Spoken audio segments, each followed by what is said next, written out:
Hola, queridos amigos, quiero compartir con ustedes una fase del conocimiento humano que es concretamente el conocimiento intelectivo o mejor llamado abstracción, comprensión conceptual o simplemente conceptualización, porque de hecho dentro del conocimiento intelectivo también habría que incluir el raciocinio. Y eso, compartir con ustedes algunos puntos que tienen que ver con pues este tema. El concepto como un significado intencional. ¿Cómo se forman los conceptos? Pues a través de la abstracción. eh, ¿Cuál es la relación entre pensamiento, cerebro y lenguaje? Artículos, más bien las articulaciones, perdón, ahí conceptuales, o sea, ver que los conceptos no aparecen así como balazos o aislados, sino que están relacionados y que requieren de una precisión y de unas relaciones, digamos, hacia arriba, hacia lo general, hacia abajo, hacia lo particular, para después hacer una crítica del conocimiento conceptual y no caer en un realismo ingenuo para ir al pensamiento abstracto y su relación con la experiencia. Y deducir también o constatar más bien, que el conocimiento es humano, de hecho es imperfecto. Bueno, de ahí la necesidad de formarse, de cotejar y de ir a las siguientes acciones del conocimiento humano, como, como el raciocinio. Eh, Muy bien, y si acaso ver brevemente los tipos o grados de abstracción. Bien, en todo esto pues me apoyo principalmente en autores como Bernoulli, Bohensky, Sanguinetti, desde luego Johannes Hessen, Alejandro Llano y pues los grandes también, Platón, Sócrates, perdón, Aristóteles, Tomás de Aquino y por tanto, pues más en el campo del realismo, que me parece la postura más completa, que responde verdaderamente a las necesidades del conocimiento humano. Así que del proceso del conocimiento humano o del acto que es el conocer, eh, estamos en la abstracción, que es una acción ya propiamente espiritual que eh, elabora o eleva con el fantasma o los elementos que le da los sentidos internos, la unidad que logran, elabora ya propiamente la abstracción, por tanto, el concepto. Y también, desde lo que vamos a hablar sobre el juicio, que es propiamente la acción en la que se da la realidad. Aquí, bueno, definir qué es abstracción, eso, nos movemos en este campo eh, y ya después el raciocinio será, digamos, otra acción, pero nos vamos a mover en este punto, ¿ok? Simplemente tener el mapa concreto. Ok, ¿qué es bueno, regreso aquí un momentito, perdón. ¿Qué es eso, la abstracción y qué es el concepto? A ver, ¿existen realmente los conceptos espirituales y por tanto hábitos, o sea, posesiones espirituales en nosotros? Eh, bueno, pues sí, porque todos tenemos la experiencia de poseer contenidos mentales discernibles gracias a la existencia de palabras. Eh, que no lo hagamos consciente, ya es otra cosa, pero los vocablos, por ejemplo, las cosas que entendemos son contenidos mentales que pueden también, bueno, tener otros nombres como concepto, significado, idea, noción, y por tanto el concepto no es una imagen sensible. ¿Okay? Al entender el significado de una cosa, esas palabras no comparecen, o sea, la cosa o la palabra misma no comparece en nuestra mente en ninguna representación sensible. O sea, es una realidad espiritual. Las ideas no ocupan espacio en las neuronas, por ejemplo. Eh, una cosa es que yo diga árbol y otra cosa es que piense en el concepto árbol, y otra cosa diferente es que se me presente, o sea, a través de la imaginación o de la memoria, algún árbol particular o algún árbol creado por mi imaginación, pero la idea se mueve en el campo inteligible. La existencia de ideas en nuestra mente es un hecho, por tanto, originario. Cualquier adulto se da cuenta que tiene ideas en su cabeza y justamente ahí advierte que posee una mente y una inteligencia como un espacio interior donde están esas ideas y de las que proceden. Muy bien, ¿qué son entonces? El concepto es una unidad de significado que comparece en la inteligencia como objeto inmanente, interno de la operación mental de entender. Eh, y es importante subrayar que los conceptos son intencionales, eh, o sea, tienen un significado, se refieren a las cosas que están allá afuera. Llamamos significado a los conceptos en tanto en cuanto corresponden a los, por un lado, signos lingüísticos, eh, a los conceptos y por tanto a lo que hay allá afuera. De manera que pues aquí se confirma una realidad y es que las cosas de alguna manera existen de tres formas: en sí mismas, en la mente y en la palabra. Y no se puede, o hay que tener mucho cuidado para no exagerar, porque caeríamos en el empirismo, en el nominalismo o en el racionalismo. El concepto es algo eh, de, o significa aquello que yo he entendido y responde a la pregunta, ¿qué es esto?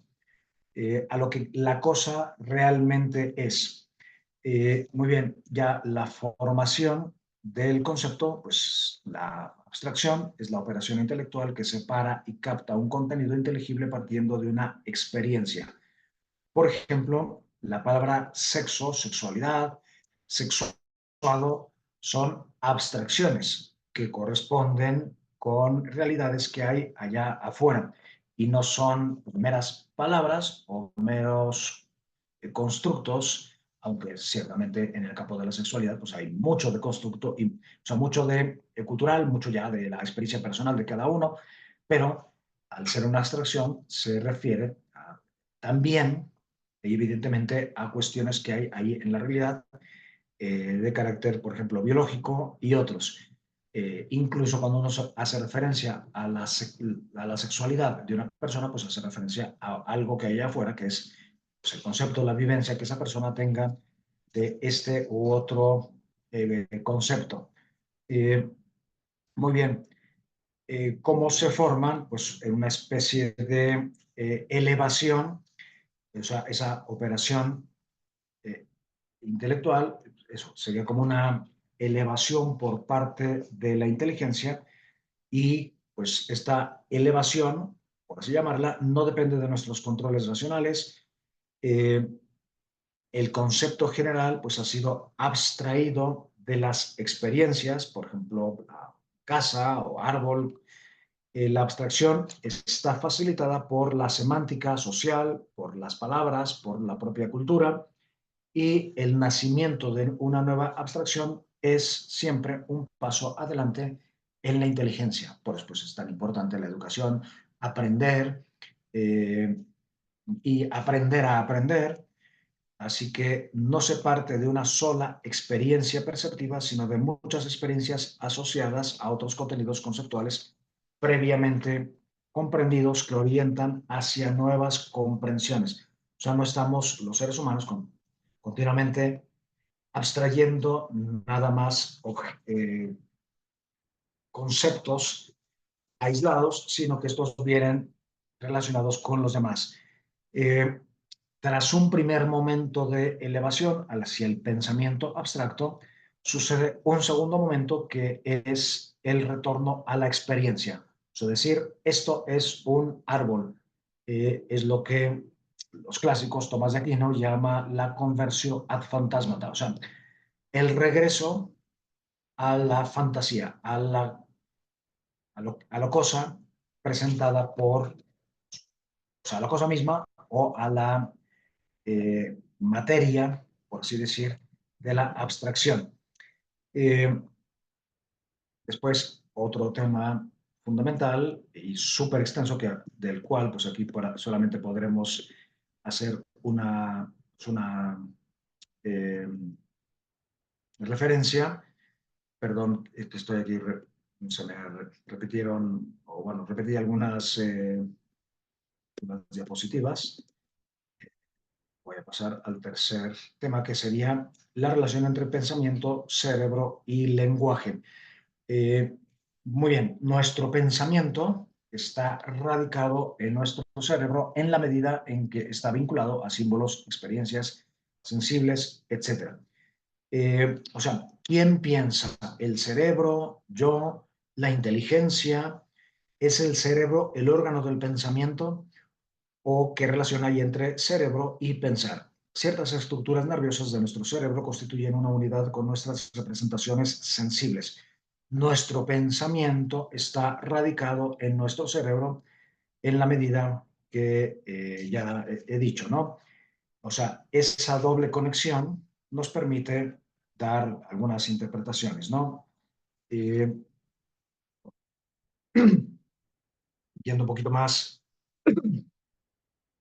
adelante, o sea, en el cerebro descubrimos ese regreso al fantasma. O sea, cuando tenemos pensamientos, etcétera, pues evidentemente tienen un reflejo en el cerebro, en el sistema nervioso, etcétera. Pero no sería exacto decir que el cerebro es propiamente el órgano del pensamiento.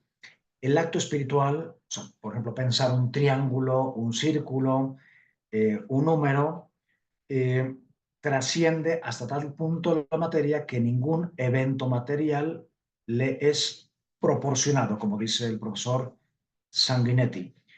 Eh, Sin embargo, cada vez que pensamos algo específico se altera en nuestro cerebro, como ya he dicho, y la actividad cerebral formalizada por la sensibilidad, pues es una condición esencial sin la cual pues, no se puede dar el pensamiento. Eh,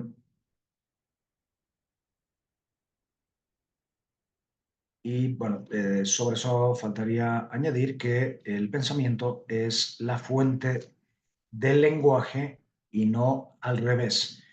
El significado es como, digamos, como el alma de una cosa y la materialidad sería, o sea, del signo, sería su cuerpo. Muy bien. Algunas relaciones fundamentales del lenguaje son la semántica, la pragmática y la sintáctica. ¿Esto qué significa? La semántica significa que los signos lingüísticos son vehículos de significados conceptuales.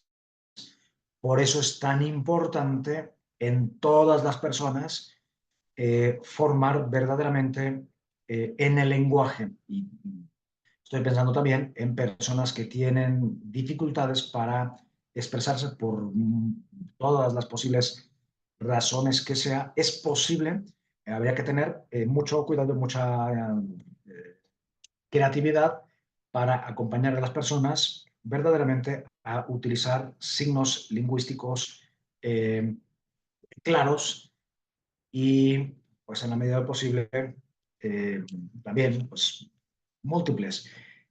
Pragmática, pues, significa la relación que tiene el lenguaje y un significado con el intérprete. O sea, que debe entender su significado. Y esto pues, es la cosa más práctica del mundo porque se ve en las relaciones como muchas veces pues, no hay el lenguaje adecuado, no existen palabras, bueno, existen palabras, pero no las conocen para poderse comunicar, pues ni siquiera hay la menor pretensión de realmente comunicar por muchas creencias o resentimientos o lo que sea, de manera que pues, el intérprete, que sería el otro o yo respecto al lenguaje del otro, pues no entiende su significado.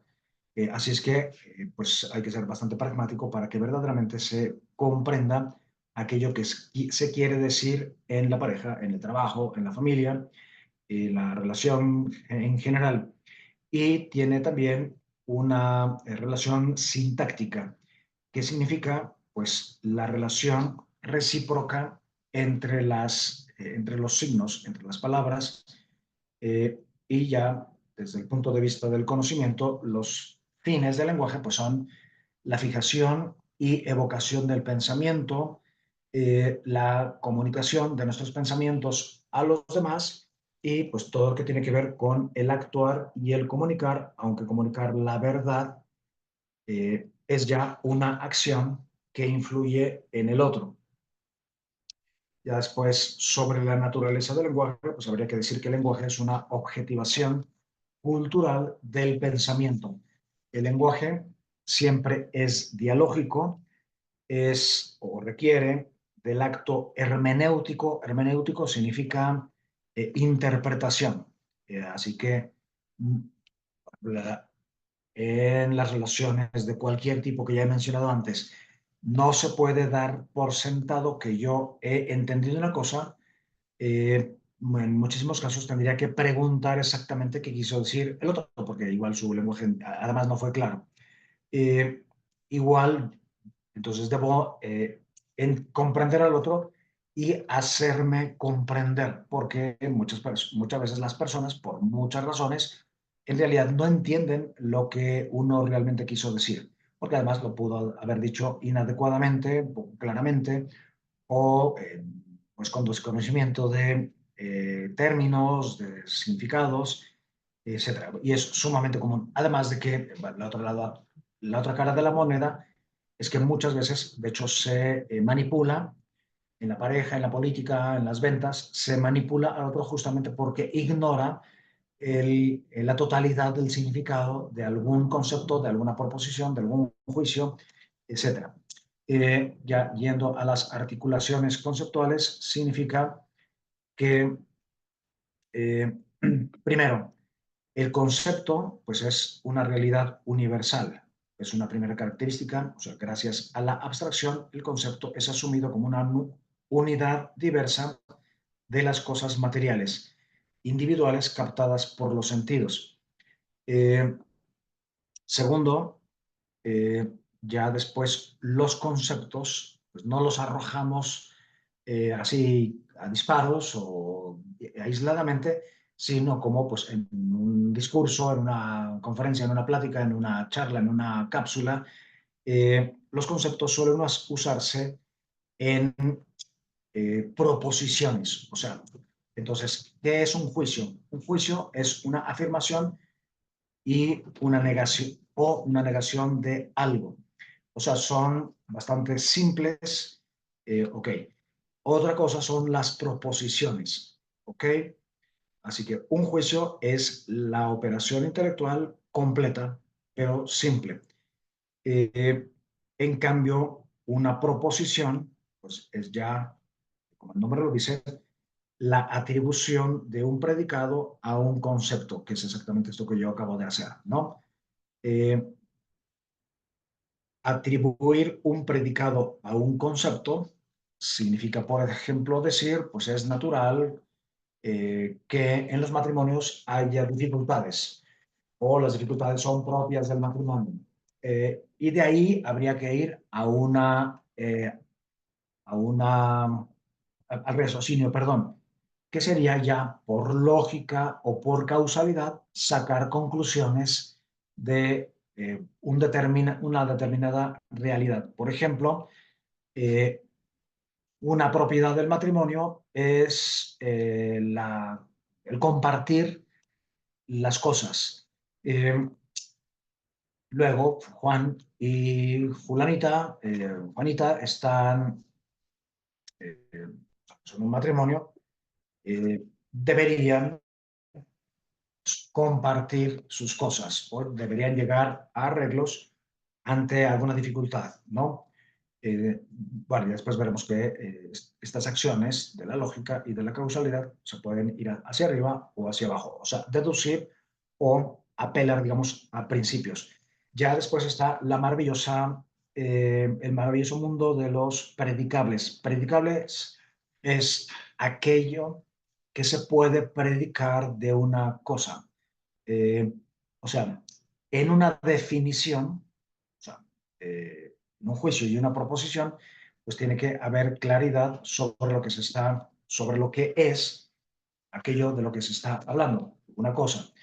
Entonces, las cosas que se pueden predicar de una cosa, por ejemplo, del hombre, del matrimonio, de la familia, del amor, de la persona, se dividirían así, muy brevemente, porque no es el tema en este momento, hay otro apartado en el que se ve eso, serían los géneros, las especies, las propiedades y ya propiamente la referencia al individuo.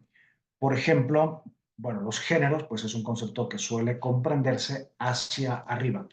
Es muy común encontrar defectos, muchas veces garrafales, eh, en definiciones que se hacen de un concepto abstracto, por ejemplo, a través de sus propiedades. Cuando una persona dice a la pregunta, ¿qué es la libertad? Y responde, pues es cuando una persona sale de la cárcel, bueno, pues está ahí yendo a lo más concreto posible, ni siquiera a una propiedad.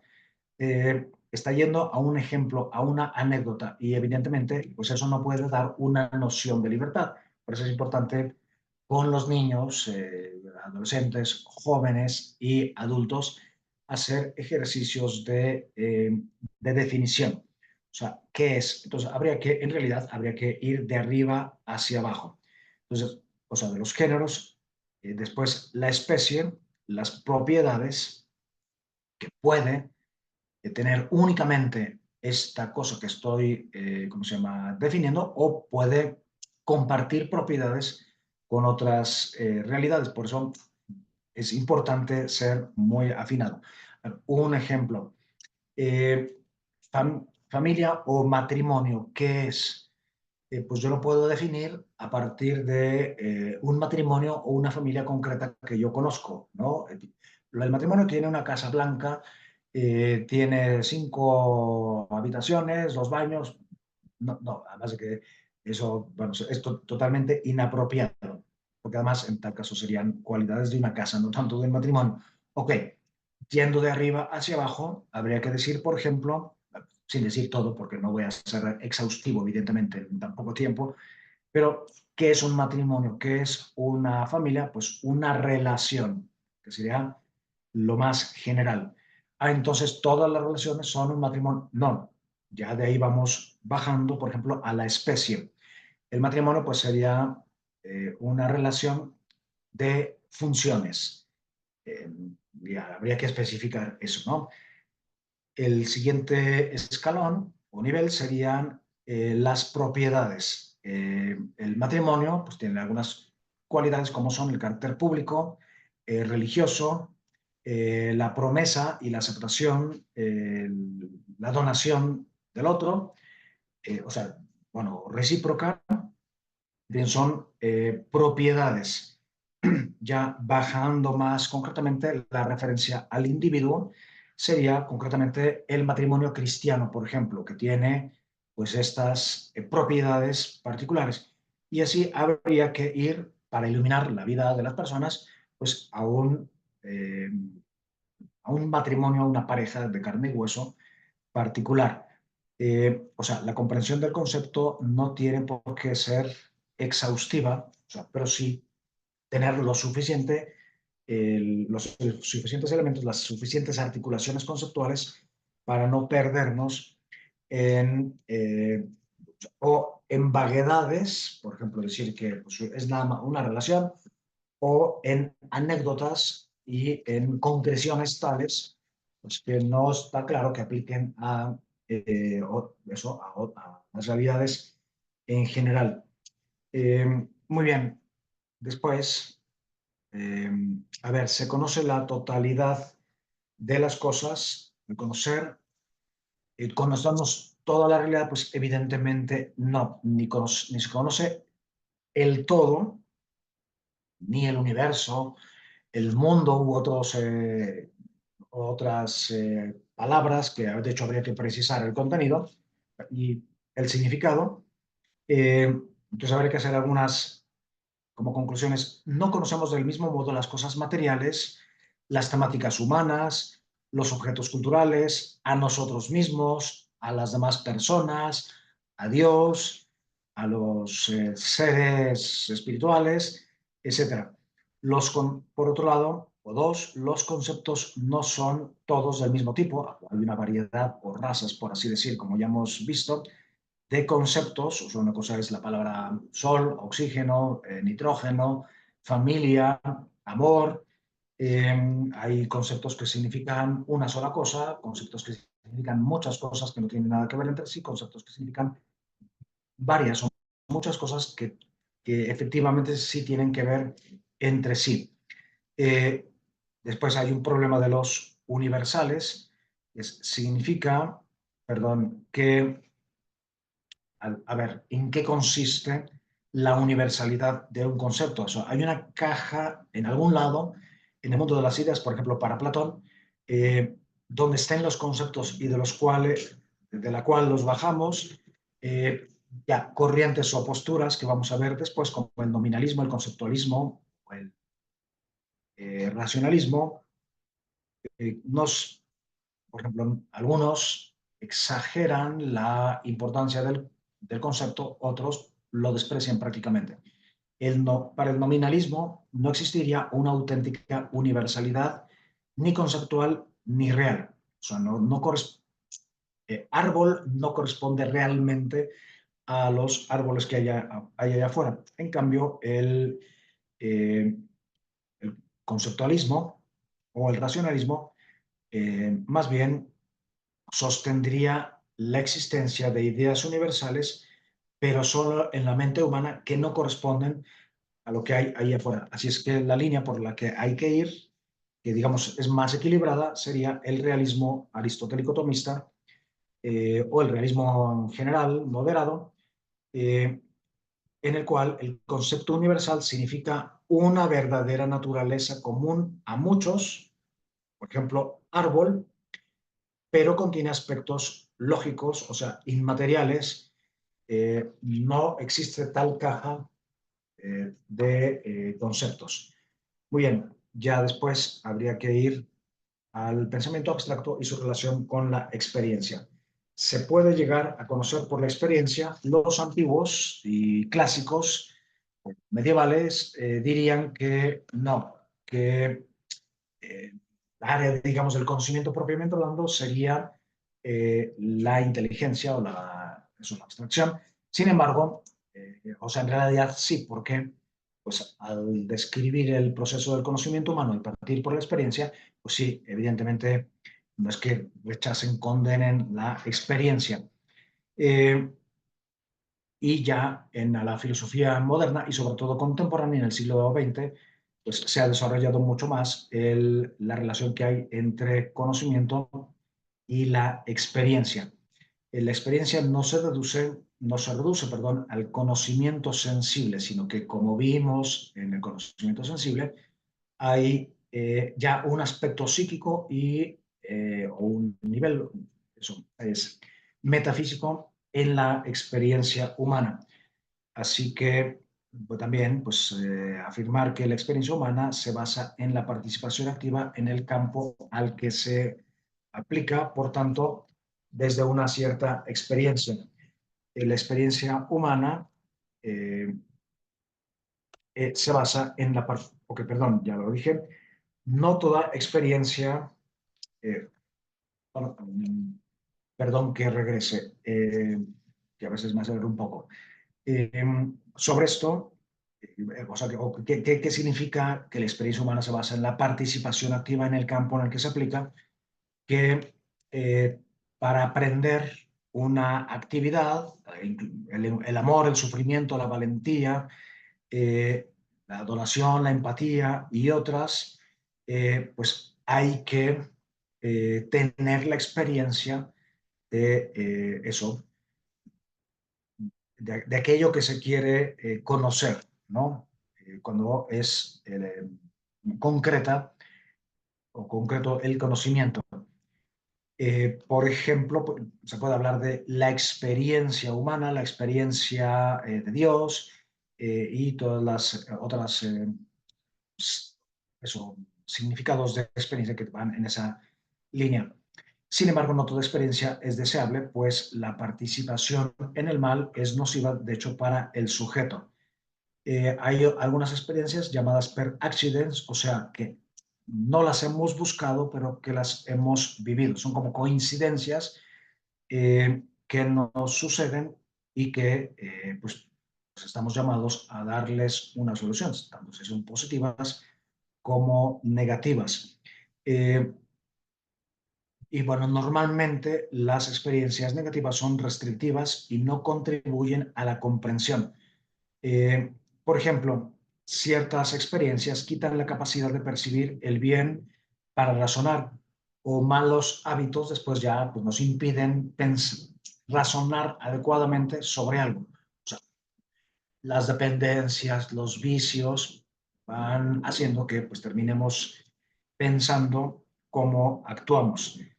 Eh, sobre esto, pues habría mucho que trabajar y muchos medios. De hecho, si ya después me da tiempo, grabaré una cápsula específica sobre la experiencia, porque pensadores de Husserl y otros, Carlos Voltigua, pues han dado mucho espacio a las experiencias, Julián Marías, a las experiencias primordiales, radicales, la necesidad que hay de conocer eh, las, bueno, de identificar las experiencias sin caer en un experiencialismo, la manía que hay a veces en la actualidad de tener experiencias por tenerlas y sin verdaderamente bajar a, pues a una interioridad, a un crecimiento real, a un pues, sentido, por ejemplo, de servicio. Entonces, muchas veces en el experiencialismo pues, hay más de narcisismo que de verdadero interés por pues, crecer, conocerse, etcétera. Igual que la connaturalidad en el conocimiento, o sea, eh, practicando eso, realizando ciertas prácticas con otros, se llega a verdaderos hábitos de crecimiento, tener predisposiciones intelectuales, afectivas, tendencias tan necesarias que hay, perdón, como lo que vemos en la actualidad. Eh, También hablar de la connaturalidad con el objeto o con la persona que se quiere conocer, pues es más fácilmente, evidentemente, desde la familiaridad. O sea, yo no puedo conocer, por ejemplo, Julián Marías si no lo traté o si no me tocó tratarlo, pues si no leo sus obras, si no me enriquezco. Así que la experiencia es una palabra que tiene muchos significados. El más importante es un acontecimiento vivido que me deja la tarea, bueno, me deja una huella, pero me deja la tarea de interpretarlo, de encontrar el significado y pues eso, en el alfabetismo afectivo que hay en la actualidad, pues es muy común, o lo más común más bien, es eh, eso, no digamos, dejarse vivir. Ok, pues ahora vamos a propiamente ya la imperfección del conocimiento. Ok, el conocimiento humano pues es una apertura al infinito, sin embargo es imperfecto. Con frecuencia pues no conocemos todas las notas esenciales y precisas de un concepto. La filosofía y las ciencias profundizan en los significados conceptuales ya con un análisis ulterior de eso, las cualidades que pueda tener, eh, los conceptos de los objetos físicos también son imperfectos porque pues, no podemos conocer exhaustivamente una cosa material, sino solo aquello que nos interesa. Y a veces pues, simplemente es por interés, digamos, existencial, pragmático, de pues, evitar un obstáculo o servirnos de alguna cosa, ¿no? Por ejemplo, pues me basta saber que la carne del frigo pues, está en un estado más, digamos, comible, pero no tengo que hacer un análisis químico de ese objeto físico. Y ya, además de que, pues continuamente en muchos casos, hay una variación de significados en las cosas. Así que, muy bien, y con eso, pues mencionar simplemente los tipos de abstracción o grados. Hay conceptos físicos ligados a la experiencia humana, esto es un árbol.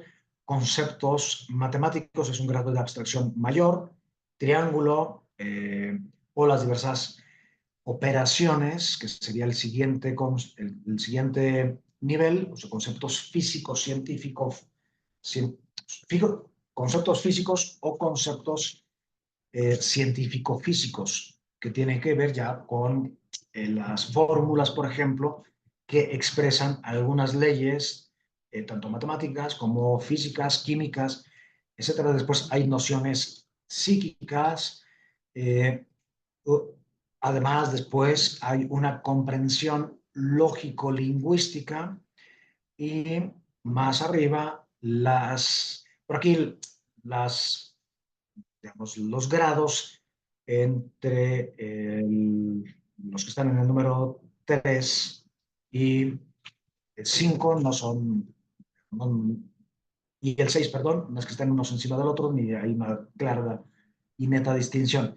Pero sí, ya después están las ideas metafísicas, por ejemplo, esencia, ser, sustancia, accidente, eh, conciencia y otros. Y bueno, la comprensión metafísica, que no es propiamente una abstracción, en realidad está presente de modo implícito en toda operación humana. O sea, al pensar, hablar y obrar de cualquier modo, pues estamos en realidad manejando, por así decirlo, nuestra mente conceptos metafísicos. O sea, los que dije antes, realidad, existencia, ser, o sea, no, no es un área o un grado reservado a los filósofos. O sea, ninguna persona puede ignorar al menos un modo implícito y vivido.